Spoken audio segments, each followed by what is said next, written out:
HOA, it's about power, resilience, and the brilliance of knowing your rights. When a homeowners association tried to box in a black rancher's freedom by fencing off his property and holding the only gate key, they thought they had won. But what happened next is a masterclass in patience, wit, and turning injustice into triumph. The journey of the ranch owner began long before the conflict with the homeowners association ever came into sight. His story is rooted in grit, determination, and a deep connection to the land he worked so tirelessly to develop. Unlike many who inherit property, he had to start from scratch. Every fence post, every piece of timber, every livestock pen, and every inch of soil bore the imprint of his effort. Rising early in the morning, he toiled under the sun and against the elements, slowly transforming what was once just a rough patch of land into a fully functioning ranch. His background played a significant role in shaping this determination. Coming from a community where opportunities were not always freely handed out, he learned the value of self-reliance early on. The ranch was more than just a piece of property. It was the embodiment of his personal philosophy. To him, the land symbolized independence, dignity, and the fulfillment of a dream many had said was impossible. Every barn he raised, every acre he cultivated, was a statement against the odds that had been stacked against him. Neighbors who lived near his property often noticed how committed he was to the upkeep of his ranch. When others were resting on weekends, he was fixing irrigation systems or mending fences. When storms swept through, damaging crops and barns, he was the first to pick up the tools to rebuild. His ranch became an example of what persistence could achieve, and for many, it stood as a landmark of pride and identity. But beyond physical work, he also invested financially. He poured his savings into acquiring high-quality livestock, improving the soil, and ensuring his ranch met every legal and environmental requirement. He didn't just want a place to live, he wanted a sustainable ranch that would thrive for generations to come. This dedication required sacrifices, fewer vacations, longer working hours, and the constant balancing of expenses. But for him, it was worth every cost. The emotional investment was just as significant. Each corner of the property carried memories. The first cow he raised, the nights he spent sleeping in the barn to protect the animals from coyotes, and the milestones of achieving self-sufficiency on land many once considered unworkable. He wasn't just building a ranch, he was building a legacy, and that made the land sacred to him. Yet beneath all this pride and accomplishment, there was also a sense of vulnerability. He knew that property ownership often came with its own challenges, especially in areas governed by organizations like homeowners associations. Still, he believed that his rights as a landowner would be respected, and he trusted that his hard work spoke for itself. His life, however, was about to change dramatically when external forces began interfering with what he had built so carefully. The very community that should have recognized his contribution to the neighborhood began treating him as an outsider, not because of what he did wrong, but because of who he was and the independence he represented. This keynote highlights not only the physical building of a ranch, but also the intangible effort behind it, the perseverance, pride, and personal history tied to every acre. His dedication set the stage for the dramatic events that would unfold, making it clear that any attack on his land was more than just a property dispute. It was an attack on his dream, his hard work, and his very identity as a man who had carved out success against all odds. Living next to a community controlled by a homeowners association was a challenge in itself, even before the fence incident. HOAs are often portrayed as organizations designed to maintain neighborhood order and property values, but in reality, they can be notorious for overreaching authority and unreasonable demands. For the ranch owner, this nearby HOA would eventually become his greatest adversary. At first, the proximity seemed harmless. His ranch was technically independent, and he was not a member of the HOA. He owned his land outright, which should have given him freedom from their rules and decisions. But as time passed, the HOA board began to view his property as an extension of their jurisdiction. They saw the open fields, the livestock, and the independence of his land as something that didn't align with the manicured lawns and uniform appearances they wanted to enforce in their community. The HOA operated with strict regulations. Everything from the color of a house to the length of grass was under their watchful eye. They wielded fines, threats, and legal pressure as their tools of control. Many residents, fearing conflict, submitted quietly, even when they disagreed. The ranch owner, however, was different. He did not live under their authority, and had no obligation to follow their rules, and this independence irritated the HOA leadership. They began with subtle complaints, framed as community concern. They suggested his animals were a nuisance, even though they were well kept. They claimed his fencing did not match the neighborhood standard, despite the fact that his ranch was not part of the neighborhood at all. Each letter and notice they sent was an attempt to chip away at his resolve, hoping he would bend to their demands. But he knew the law and his rights. He understood that their reach ended where his property line began. Still, the HOA's strictness created a hostile environment. Instead of seeing him as a neighbor contributing positively to the area, they viewed him as a problem to be managed or removed. Their rigidity did not account for diversity in property use, nor did it respect the historical significance of ranching life that had existed in that region long before suburban development. The clash was not only about property, but also about culture, the freedom of open land versus the uniformity of controlled neighborhoods. As the HOA tightened its grip on its own residents, it became more emboldened to push against those just outside its border. Their tactics reflected a deeper bias. They saw his independence as a threat to their authority. In their world, every blade of grass had to be measured, every paint shade approved, and every action monitored. To have someone nearby who lived outside of those chains was intolerable to them. This proximity to a strict HOA created constant tension. While the ranch owner wanted nothing more than to live peacefully, the board members saw his land as unfinished business, something they needed to dominate in order to feel in control. The stage was set for conflict because both sides represented two different worlds. On one hand, a hard-working man who valued freedom, individuality, and self-sufficiency. On the other, a rigid system that thrived on conformity, surveillance, and authority. The HOA's strict nature became the seed from which their later actions would grow. By failing to respect boundaries, both legal and personal, they underestimated the resilience of the man next. This keynote underscores how his ranch's location next to a community ruled by control was not just a coincidence, but a crucial factor that would ignite the dramatic events to come. What began as small remarks from the homeowners association soon turned into a steady stream of written complaints and attempts at intimidation. The ranch owner found himself under near constant scrutiny by the HOA board, even though his property technically fell outside of their official control. They began to behave as though they had a say in his every action, sending notices that sounded authoritative, but carried no real legal weight. These complaints ranged from the trivial to the absurd, yet they were delivered with the tone of law. At first it was the livestock. The HOA claimed that the presence of cows and horses created an eyesore for their neatly arranged community. They alleged that the sounds and smells of ranch life lowered property values for the nearby home. The rancher knew these accusations held no merit. Livestock had grazed on those lands for generations before the subdivision was ever built. Ranching wasn't just a hobby for him, it was the livelihood and culture of the region. But the HOA, driven by its obsession with uniformity, refused to see the historical significance. When the livestock argument failed to gain traction, they shifted to aesthetics. One complaint accused him of keeping non-standard fence. Another claimed that the paint on his barn clashed with the community's chosen color palette. Each time the rancher responded politely, explaining that his property was not under their jurisdiction. Still, the complaints continued, and each notice came with language designed to wear him down. They cited community guidelines, residents' expectations, and neighborhood values as though these vague phrases could hold the force of law.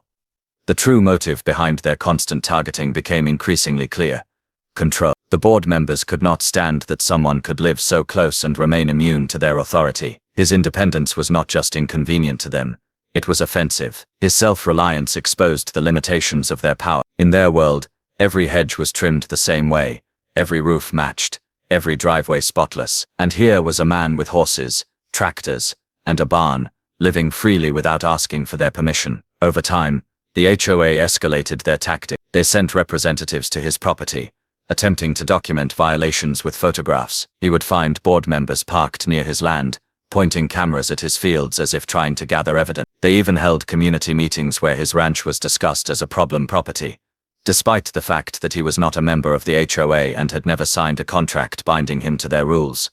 The targeting began to feel personal. The ranch owner, a black man in a predominantly white community, could not ignore the undercurrent of bias that seemed to fuel their hostility. While other properties nearby, some with neglected yards or poorly maintained fences, did not face the same intensity of harassment, his ranch became the primary focus. It was as though they singled him out, cloaking prejudice beneath the language of rules and regulation. Friends and allies urged him to take legal action, but he knew such battles could be drawn out and costly. Instead, he adopted a patient resilience. He documented each complaint carefully, saving letters and notices in a folder. He responded calmly, never letting anger spill into his reply. Each interaction only proved to him how desperate the HOA was to extend its reach. He understood something they didn't.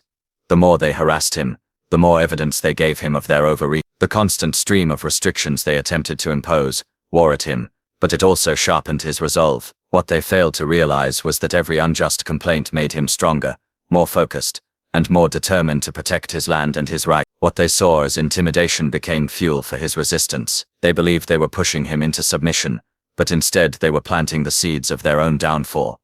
The turning point came when the HOA took their campaign from paper to physical action. Frustrated that their endless complaints had not broken his spirit, the board decided on a far more aggressive maneuver.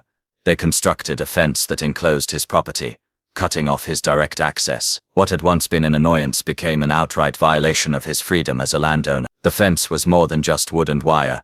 It was a symbol of exclusion, a deliberate act designed to isolate him and assert dominance over his independence. The plan was executed under the guise of a community improvement project. The HOA claimed they were enhancing neighborhood security and aesthetics by enclosing the surrounding area, but in reality, the fence traced the boundary in such a way that his ranch was effectively boxed in. Where once he could move freely, now he found himself hemmed by barriers he had not agreed to and did not authorize. The rancher stood at the edge of the newly erected fence in disbelief. For years he had endured their complaints, but this was a new level of hostility. They had taken action without consent, imposing a structure that disrupted his life and limited his ability to operate his ranch. Livestock movement became complicated, deliveries of supplies were hindered, and his sense of autonomy was violated. The message was clear. They wanted to contain him, to remind him that no matter how hard he resisted, they still believed they could control his environment. Community members noticed the change too. Some whispered that the fence seemed unnecessary, while others applauded the HOA for protecting property values. But everyone understood that the main person affected was the ranch owner. He was now in the awkward position of having to seek access through a gate that the HOA controlled. It was no longer about complaints. It was about power and humiliation. For the rancher, the fence was an insult layered upon years of harassment. It told him that the HOA would stop at nothing to enforce their will, even on land they didn't own. The structure also carried racial undertones, evoking historical memories of exclusion and segregation. To be literally fenced in, denied free movement on his own property, was a cruel reminder of battles fought long before him. But instead of breaking his resolve, the fence ignited something deeper. He realized that passive resistance would no longer be enough. If they were willing to enclose his ranch, he would need to think strategically, to find a way to turn this act of hostility against them. What they intended as the final blow would soon become the very tool that shifted the balance of power. The hostility expressed through that fence was the climax of years of targeted aggression. It was designed to suffocate his independence, to send a message that his hard work and freedom meant nothing compared to the HOA's obsession with control. Yet what the board did not realize was that by erecting that fence, they had unwittingly set the stage for their own defeat. The act that was meant to confine him would soon become the very reason he found the upper hand. The newly erected fence was more than just an inconvenience. It was a deliberate confinement.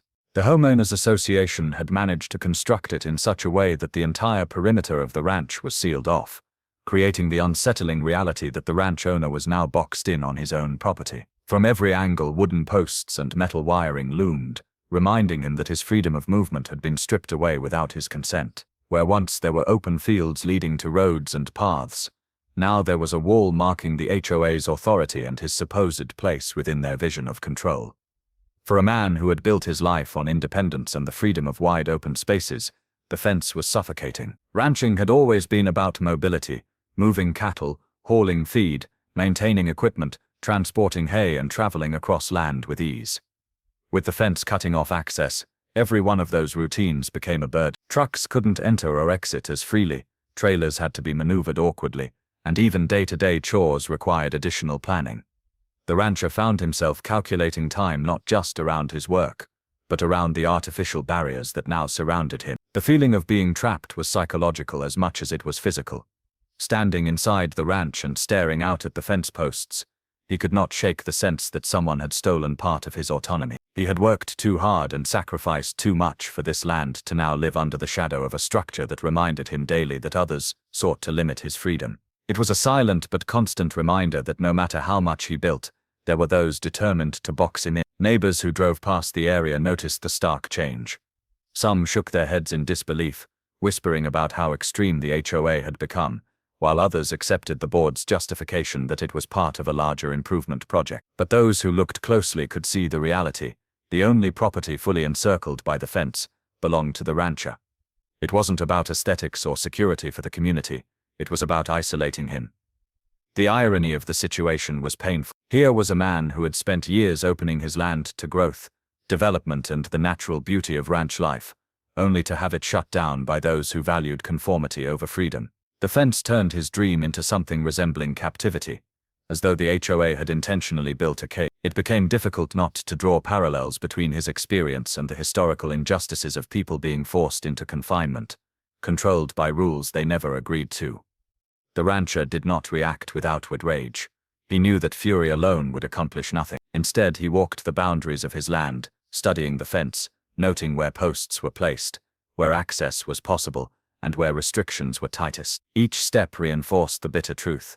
The HOA had engineered the situation so that every practical path in or out of his property was now under their thumb. He was effectively a prisoner on his own land, subject to the will of an organization that had no rightful authority over him. What the HOA may not have realized, however, was that in their effort to trap him, they had revealed just how far they were willing to go. The fence wasn't just an inconvenience, it was evidence of malicious intent. By enclosing his property, they had turned a simmering conflict into a full-blown violation of rights. For the rancher, this shift made it clear that the time for passive endurance was ending. The fence was not just a barrier, it was a challenge. When pressed on their actions, the Homeowners Association didn't admit to any wrongdoing. Instead, they wrapped their decision in polished language, calling the fence a community improvement project. To anyone who questioned the purpose of such an imposing structure, the board presented neatly worded statements about safety, aesthetics, and neighborhood harmony. On paper, it sounded reasonable. In practice, it was nothing more than a cover for an act of exclusion. The HOA claimed that the fence would increase security for residents, preventing unwanted outsiders from trespassing into the neighborhood. They spoke of deterring crime, safeguarding children, and maintaining the peaceful environment of the community. But these explanations rang hollow. The area had no history of crime worth such extreme measures, and the fence did not follow logical boundaries for neighborhood protection. Instead, it strategically cut through the land in a way that trapped one man, the ranch owner. Residents attending HOA meetings were told that the fence would beautify the community by creating a uniform boundary. The board emphasized words like cohesive appearance and property value protection, ideas that always carried weight in suburban development. Yet those who looked closer could see that the fence disrupted the natural flow of the land more than it improved it. The only real effect was on the rancher's property, which was now isolated, with its access controlled by a gate the HOA managed. For the rancher, hearing the justification was infuriating. It was one thing to be targeted openly, but another to have his confinement disguised as a collective benefit. The board's ability to twist the narrative into something that sounded noble revealed their calculated approach. They didn't simply want to build a fence, they wanted to frame it as progress, to make it difficult for anyone to challenge them without looking like they opposed the welfare of the community. Behind closed doors, though, the rancher understood the real motivation. He had seen the complaints pile up, each one targeting his livestock, his fencing, his barn, his independence. The fence was not about security or aesthetics. It was about power. By controlling the narrative publicly, the HOA ensured that many residents would fall in line, believing the board was acting in everyone's best interest. Those who had doubts were drowned out by the majority, who trusted the authority of the HOA. The rancher also recognized the cleverness of their language. Words like safety, value, and improvement were shields against accountability. Anyone who challenged the fence risked being portrayed as someone against safety, against property values, against community better. It was a trap not just for him, but for anyone else who might defend him. This manipulation of public opinion revealed the true skill of the HOA. Their power wasn't just in physical barriers, but in controlling the narrative of what those barriers meant. As days turned into weeks, the community improvement project became a fixture of the neighborhood. Residents learned to live with it, accepting the story they had been told. But for the rancher, every morning that he looked out and saw that fence, he was reminded of the hollowness of those words. Improvement in their eyes meant his exclusion. Safety meant his restriction. Property value meant stripping him of access to the land he had poured his life into. The phrase community improvement lingered in his mind, not as a justification, but as an insult. It revealed how the HOA viewed him, not as part of the community, not as a neighbor, but as an obstacle to their vision of uniform control. And by framing his confinement as progress, they believed they had outsmarted him. What they didn't realize was that in doing so, they had underestimated his ability to see through their words and prepare for a response they never anticipated. When the fence first went up, the rancher walked its full length, following every corner and line, measuring not just the physical barrier, but the intention behind it. As he studied the structure, one fact became immediately obvious. There was only a single gate that allowed movement in or out of the enclosed area. This wasn't a fence built for convenience or open accessibility. It was carefully designed with a single choke point, a narrow passage that controlled all traffic. The realization struck him with weight. That one gate was now the lifeline for his ranch, and without access to it, he was stranded. His trucks, trailers, feed deliveries, and even emergency services, if ever needed, would all have to depend on permission tied to that single point of entry. The HOA had created a system where they controlled not just a fence, but the very flow of his daily life. Standing there, the rancher understood the precision of their plan. By bottlenecking access, they weren't simply enclosing him, they were testing how much control they could exert, making him dependent on a structure they had built and a decision they alone could influence. The design of the enclosure meant that the gate wasn't just symbolic. It became the only artery through which freedom of movement could pass. Every route he once used to travel in and out of his land was now blocked off, save for this single controlled pass. It didn't matter if he wanted to move cattle, haul hay, or simply drive into town. The gate dictated the rhythm of his life. The HOA's strategy was calculated. By ensuring there was only one exit, they created leverage, knowing that whoever held the key to that gate effectively held power over him. This was not merely a structural inconvenience, but a deliberate attempt to reshape his autonomy into dependence. The rancher saw clearly that the gate was no ordinary fixture. It was a tool of control, placed to remind him daily that his independence was under siege, and that his ability to operate freely had been funneled through a single point where he no longer held authority. What deepened the insult was that the Homeowners Association made no effort to provide him with a copy of the key. They held it exclusively, treating it as their property, even though the gate cut directly through his life and work. Each time he asked about access, he was met with vague replies or outright dismissal. The key became more than just a small piece of metal. It represented control, a quiet assertion that he could not move freely without their permission. Suddenly, every task he had once performed on his own terms was subject to the HOA's. Deliveries had to be coordinated, cattle movement was slowed, and even something as simple as driving his truck out required consideration of the gate. The dependents gnawed at him, for it struck at the very core of why he had built his ranch. Independent. Each day reminded him that his freedom of movement had been reduced to a privilege granted only if the HOA allowed it. The rancher knew that anger, no matter how justified, could only carry him so far. The fence gate, the withheld key, they were all designed to provoke him into a reaction, to push him into a fight on the HOA's terms. And if he gave in to that, the board would twist his outrage into evidence of non-compliance or disruption, turning neighbors against him under the guise of maintaining order. So he chose a different path. Instead of lashing out, he began to study. Every spare moment was spent digging into the foundation of the HOA itself. He read their bylaws, researched property rights in the county, and pored over zoning maps and land deeds at the courthouse. He traced the exact legal boundaries of his ranch and the parcels around it, carefully noting how the HOA's developments had been laid out and where their authority ended. He discovered that HOAs were powerful within their own borders, but often overstepped when dealing with land they did not directly own or govern. This realization gave him hope. The fence might look permanent, but its justification was weaker than the board wanted anyone to believe. He also began to study the psychology of the HOA board.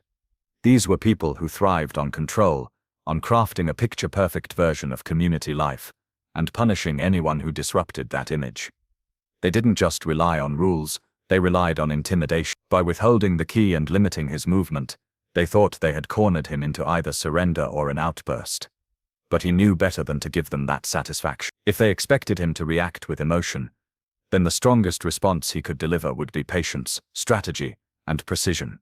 Late nights found him at his desk, surrounded by papers, notes, and highlighted statutes. He read case studies of other landowners who had faced overreaching HOAs, and he learned how some had lost everything while others managed to turn the law back on their oppressors.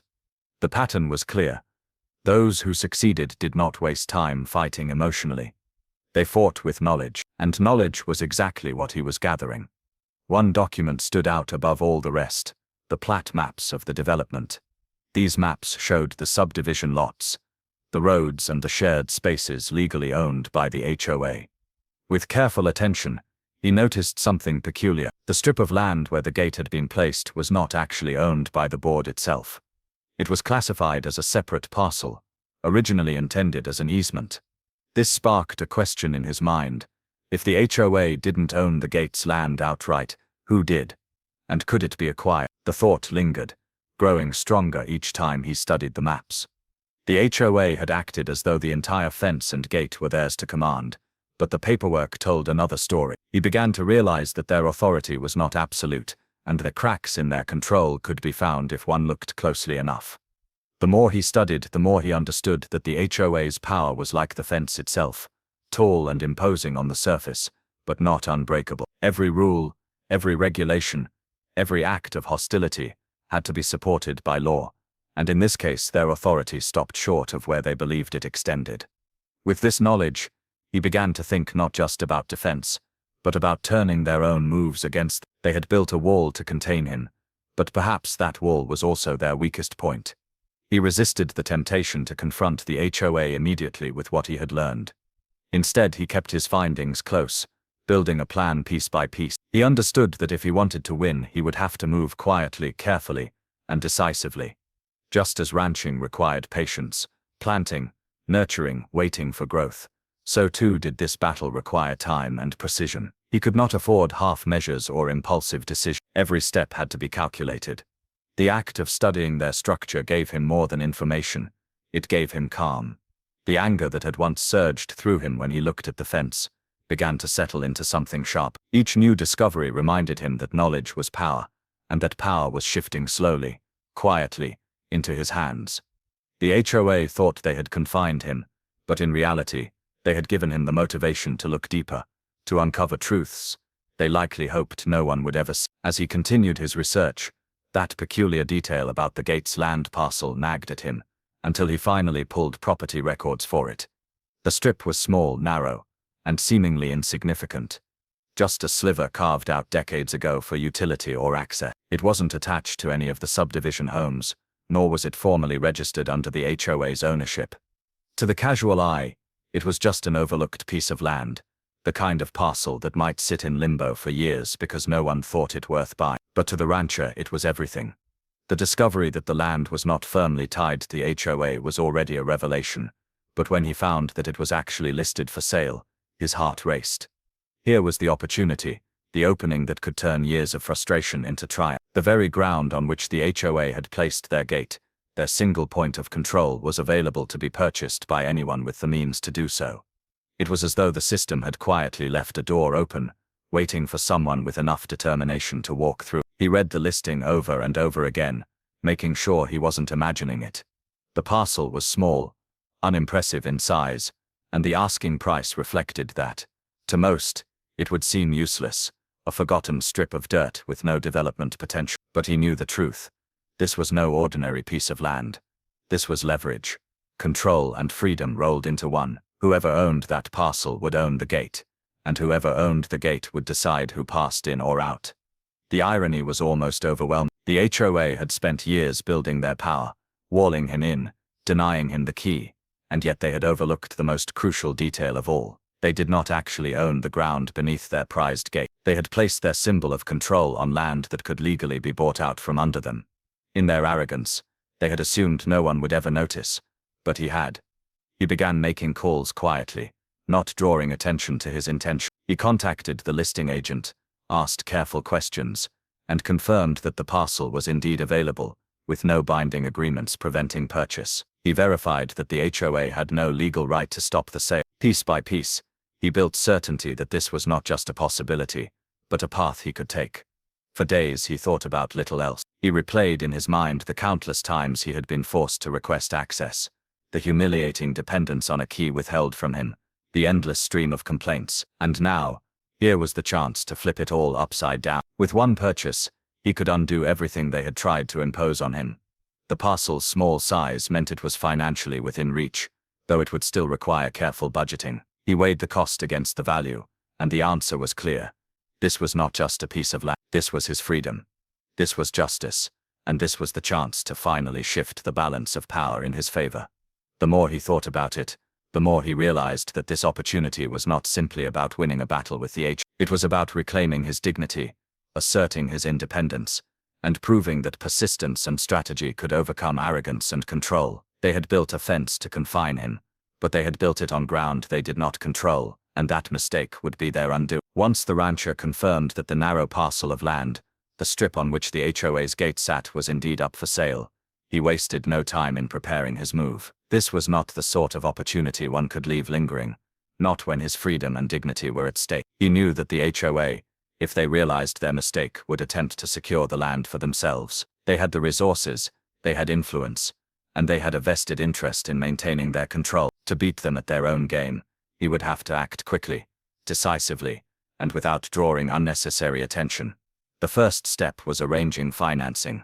Though the parcel was small and modestly priced, he treated the transaction with the seriousness of acquiring a major piece of property. He called his bank, spoke with his financial advisor, and reviewed his accounts. Years of careful savings from his ranching work gave him confidence that he could afford the purchase outright if needed, but he also understood that buying strategically meant ensuring everything was airtight legal. No loopholes, no technicalities that the HOA could later exploit. He met with an attorney, someone who specialized in property law, and presented the situation in detail. The attorney was intrigued, even amused at the audacity of the HOA to build a gate on land they didn't own. Together they reviewed the title records, confirmed the seller's authority, and checked for easements or liens. Each step strengthened his position, proving that the land was unencumbered and ready to transfer into his name. The attorney advised him to move quickly, noting that once the HOA realized what was at stake, they would undoubtedly try to intervene.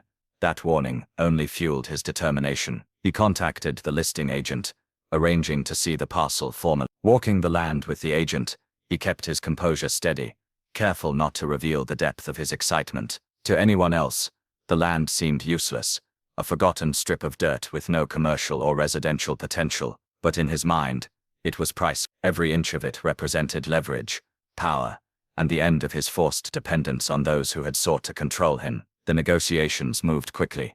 The seller, eager to offload what they considered a meaningless sliver of land, accepted his offer with little hesitation. Contracts were drafted, reviewed by his attorney, and signed. Each pen stroke felt like a step toward reclaiming his independence. For years, the HOA had imposed themselves on his life, and with this single act, he was rewriting the rules entirely. He imagined the faces of the board members when they realized the truth.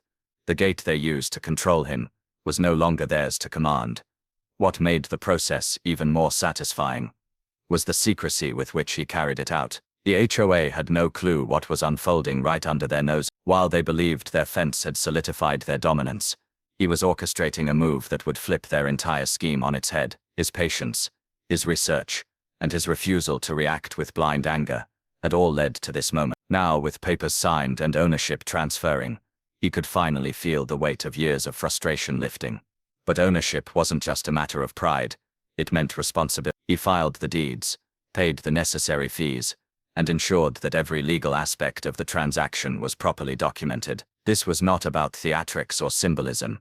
This was about building an ironclad position that no HOA maneuver could undo. He wasn't simply winning a battle, he was securing a fortress of legal rights that no one could challenge. The speed with which he acted reflected not recklessness, but clarity. He knew what he wanted, and he knew why it mattered. That determination was born, not only from anger at the injustices he had faced, but also from the deep understanding that ownership is the ultimate form of power in disputes like this. Control over property is control over access, and control over access is control over freedom. The HOA had taught him that lesson when they held the key to his gate. Now, it was his turn to hold the key, literally and legally. The moment the transaction finalized, he stood on that narrow strip of land with the official deed in his hand. Looking at the gate that once symbolized his confinement, he felt a profound shift. This was no longer their tool, it was his. They had spent so long trying to dictate his movement, and now, in a single act of determination, he had taken that power away. The irony was almost poetic. The HOA's prideful symbol of control now belonged entirely to the man they had tried to cage. Ownership changed everything.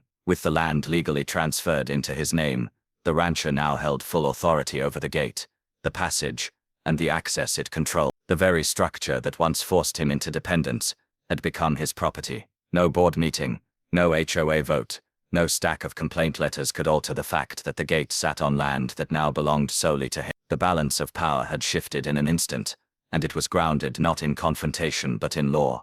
The first step he took as owner was to document everything. He photographed the land, the gate, and the surrounding fence. He filed the deed with the county and secured certified copies, ensuring that no one could later question his rights. He wanted his ownership to be beyond dispute, not just in the eyes of the law but in the court of public opinion. When the HOA eventually discovered the truth, they would have no ground to stand on, no narrative to twist. Every piece of evidence would point to one unshakable fact: he owned the gate. Neighbors began to whisper, as word spread slowly. At first, it was hard for them to believe. The HOA had always projected such confidence, such absolute control, that the idea of one man turning the tables seemed almost impossible. But the documents didn't lie. The gate that everyone thought belonged to the HOA was legally under the ownership of the very man they had targeted for years. This revelation carried weight far beyond property lines. It exposed the HOA's arrogance and their reckless overreach. They had built a structure, enforced it as law, and weaponized it against someone without ever securing the basic foundation of ownership. Now that oversight had cost them dearly. Every time the board looked at the gate, they were forced to confront their failure. It was no longer a symbol of their authority. It was a reminder of their mistake. For the rancher, becoming the sole legal owner of the gate was not about revenge, but about justice. He had never asked for conflict. All he wanted was to live freely on the land he had built with his own hand. But when they tried to strip that freedom away, he responded with strategy instead of anger. Ownership gave him the peace of knowing that his independence could no longer be undermined by their manipulations. The gate they had once used to confine him now answered only to him. The legal ownership also brought practical implications. If the HOA wanted access, they had to recognize his rights. If residents wanted to pass through the gate, they had to acknowledge that they were stepping onto his property. The dynamic had shifted entirely, and everyone knew it. The rancher was no longer the man pleading for a key. He was the man who owned the lock. This new position gave him more than freedom. It gave him leverage. The HOA had underestimated him, believing their structure of power was unassailable. But with a single well-calculated purchase, he had dismantled their authority from the inside out. They had built their control on sand, and he had uncovered the solid ground beneath it. Now, with the deed in his name, the gate stood not as a barrier, but as proof of his resilience, his intelligence, and his unyielding will to protect what was his. The irony of the situation struck him harder, the more he reflected on it. For years, the HOA had built its power on the perception of control, using rules, fines, and intimidation as their weapons. They had prided themselves on their ability to dictate how neighbors lived, on the belief that no one could stand against their collective authority. But in their arrogance, they had overlooked the most fundamental truth of all: ownership was power. By fencing him in and placing their prized gate on land they didn't actually control, they had handed him the very leverage that would undo them. It was a mistake so profound that it was almost laughable, yet it revealed how blind their confidence had made them. To the rancher, it was clear that the HOA had been so focused on appearances and control that they never considered the legal foundation of their actions. They built their scheme on assumptions, never stopping to verify whether they actually possessed the right to enforce what they had created. That arrogance became their downfall. By assuming ownership where they had none, they had laid their authority on unstable ground, and he had stepped in to claim it before they even realized the vulnerability existed. The advantage was not just symbolic, it was practical, legal, and absolute. With the deed in his hand, every claim the HOA had made about the necessity of the fence and the gate now fell apart. Their authority had been reduced to paper threats, while he held the tangible proof that the land and everything on it belonged to him. If they wanted access, they would have to approach him on his terms. If they wanted to maintain their so-called community improvement project, they would have to acknowledge that its most critical piece no longer belonged to them. What made the advantage ultimate was the shift in power dynamic. For years, the rancher had been the one responding, defending and justifying his rights against their endless stream of complaints. Now the roles were reversed. The HOA would have to defend themselves, explain their oversight, and navigate the humiliation of having their authority undermined by the very man they had sought to confine. In one bold move, he had changed the conversation from compliance to control. The beauty of the situation lay in its simplicity. He had not needed to yell, threaten, or fight. He had not stooped to the level of pettiness and harassment that defined the HOA's actions. Instead, he had studied, waited, and acted with precision. That patience had paid off in a way that no amount of confrontation ever could. The HOA had unknowingly given him the key not just to his freedom, but to theirs as well. They had placed all their power in a single gate, and by owning it, he owned what they had intended as his cage had become his weapon. The rancher couldn't help but marvel at the poetic justice of it all. They had set out to strip him of independence, but in the process, they had stripped themselves of control. The ultimate advantage wasn't just the gate, the land, or the deed. It was the fact that he had turned their own arrogance into his triumph, proving that their dominance was never as strong as they believed. The shift was as literal as it was symbolic. Before, the HOA had used the key as a tool of power, holding it back from him, making his every movement dependent on their willingness to unlock the gate. It had been a constant reminder of their control, a small but significant object that dictated his freedom. But now the key rested in his hand, and with it the balance of power shifted entirely. Every creak of the gate as it swung open or shut was a reminder that control no longer belonged to them. The HOA could write as many letters as they wanted, but without that key they were powerless. The board members who once relished in the idea of keeping him dependent were now the ones at a disadvantage. The access point they had built to remind him of his supposed inferiority was now a passage governed solely by his decision. The practical implications of this new reality could not be overstated. Trucks, delivering supplies to the neighborhood, maintenance crews, even residents who once praised the HOA's decision to build the fence, all of them relied on a gate that now belonged entirely to him. The irony deepened as people began to realize that their convenience was subject to the goodwill of the man they had allowed the HOA to target. The HOA had centralized access to maintain control, but by doing so they had concentrated all that power into a single object, a single point of entry, and he now held it. The key was not just a piece of metal anymore. It had become a symbol of his victory, a quiet declaration that his independence had not only been restored, but elevated. No one could deny that whoever controlled the gate controlled the terms of access, and for the first time in years, it wasn't the HOA dictating those terms. It was him. Standing at the gate, sliding the key into the lock, he felt a profound satisfaction in the click that followed. It wasn't about revenge or pettiness, it was about reclamation. Every time he opened the gate, he was reminded that his freedom was no longer a matter of permission, but of ownership. The HOA could fume, complain, or even attempt to spin the narrative in their favor, but the truth remained unshakable. Without his key, they were powerless. And what made it even more potent was that they knew it. Every member of the board, every resident who had once sided with them, had to face the uncomfortable reality that the one man they had tried to cage was now the gatekeeper. The HOA's attempts to assert authority had collapsed into dependence, and the rancher, by the simple act of turning a key, now dictated the very access they had once used against him. The HOA had built its reputation on rules, restrictions, and a collective belief that their word was absolute. They thrived on intimidation, carefully crafted letters filled with legal-sounding jargon, and fines that forced homeowners into submission. Their actions against the rancher had followed this same pattern, calculated to remind him that he was an outsider in their community, and that resistance would only bring consequences. But now their entire scheme lay in ruins, not because he had shouted louder or fought dirtier, but because they had made the one mistake no power-hungry organization can afford to make.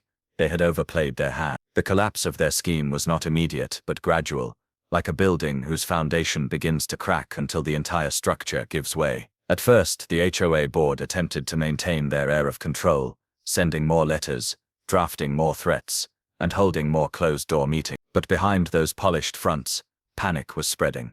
Each board member knew that the gate they had built their authority upon no longer belonged to them. Their arrogance had blinded them to the necessity of ownership, and now the legal deed in the rancher's name stood as a monument to their failure.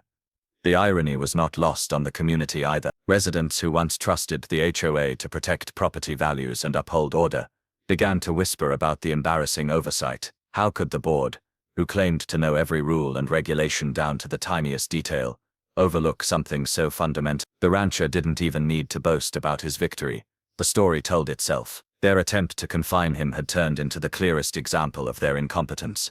What made their collapse even more dramatic was how their arrogance had fueled their downfall. They hadn't simply made an error, they had done so while convinced of their superiority. Every move against the rancher was carried out with smug confidence, with the belief that he would eventually break under the pressure. But instead of breaking, he had studied their actions, waited patiently, and struck precisely where they were weakest. Their arrogance had blinded them to the idea that he could outthink them, and now that arrogance had been exposed for everyone to see. The rancher knew the HOA's world had shifted when he saw the hesitation in their eyes. No longer were they bold enforcers handing out directives. They were cautious, uncertain figures who knew they no longer held the upper hand. Their arrogance had been the mask that hid their vulnerability, and with that mask ripped away, their authority dissolved. What had once been their greatest source of pride, the gate and the fence, was now the clearest evidence of their failure. The tables had turned, and the man they tried to cage had become the one who defined the boundaries. For years, the neighbors had witnessed the conflict unfold. Some had sympathized quietly, understanding the unfairness of the HOA's relentless campaign, but most stayed silent, fearing the same wrath would turn on them. They had watched the letters arrive, the meetings drag on, and the fence rise around the rancher's land. To many it seemed like an inevitability, that the HOA, with its authority and organization, would crush any resistance. But now those same neighbors stood back and marveled at what had happened instead. The rancher, a man who had asked for nothing more than the freedom to live and work on his land, had turned the tables in a way that no one expected. By purchasing the land and the gate, he hadn't just freed himself from the HOA's control, he had exposed their weakness to the entire community. Where the HOA had sought to humiliate him, he had responded with intelligence, patience, and a quiet determination that earned the admiration of those who once doubted him. Neighbors who had once avoided eye contact with him, now approached with curiosity, even respect. They wanted to hear the story from his lips, to know how he had managed to accomplish what no one else had dared to attempt. The gate, once a symbol of his confinement, had become a monument to his triumph. It stood as proof that injustice, no matter how powerful it seemed, could be overcome with persistence and the right strategy. Some neighbors expressed outright admiration. They called him clever, resourceful, even heroic. Others simply shook their heads in disbelief, marveling at how the HOA, with all its influence and arrogance, had been outmaneuvered so completely. The community had grown accustomed to seeing the board as untouchable, but now they saw them humble. And in contrast, they saw the rancher elevated, not because he sought glory, but because he had fought for what was right and refused to be broken. The awe was not just about the outcome, but about the way he achieved it. He hadn't resorted to shouting matches at meetings or petty feuds with neighbors. He had played the long game, letting the HOA reveal its arrogance, and then using that arrogance against them. To the neighbors it was more than a victory. It was a lesson in resilience. He had shown that power could be challenged, that injustice could be defeated, and that sometimes the quiet strength of one individual could outshine the loud authority of many. In conversations across the community, people began retelling the story in their own words. Some emphasized the irony of the HOA building a gate they didn't own. Others highlighted the rancher's intelligence in spotting the loophole and acting on it before anyone else. But the common thread in every retelling was admiration. The rancher had done what seemed impossible. He had taken the very weapon used against him and turned it into his shield. As neighbors continued to watch, they realized that this victory wasn't just about land or a gate. It was about dignity, freedom, and justice. It was about a man standing firm against those who sought to diminish him, and in doing so, proving that arrogance and oppression cannot stand when met with patience, intelligence, and determination. His triumph became a story that resonated far beyond his ranch, inspiring awe in those who had once doubted and respect from those who had once remained silent. What unfolded spread quickly beyond the ranch, told and retold as proof that strength doesn't always come from force, but from patience, strategy, and unshakable resolve. The rancher's stand reminded everyone watching that injustice thrives only until someone has the courage to confront it with clarity and intelligence. His actions showed that no amount of intimidation could silence resilience, and that wit could dismantle even the most entrenched forms of control. What had begun as an attempt to cage him ended with the HOA powerless, their authority reduced to silence, while he walked freely through the very gate meant to confine him. Neighbors once skeptical or fearful now looked to him as proof that determination can flip the balance of power, transforming oppression into triumph, and leaving behind a story of victory against all odds. Thank you for watching A1 Storyteller, where every story carries a lesson worth remembering. If this tale of resilience and justice inspired you, don't forget to like, share, and leave your thoughts in the comments below. Make sure to subscribe and hit the notification bell so you never miss the next powerful story. Until next time, remember, your voice, your rights, and your determination can change everything.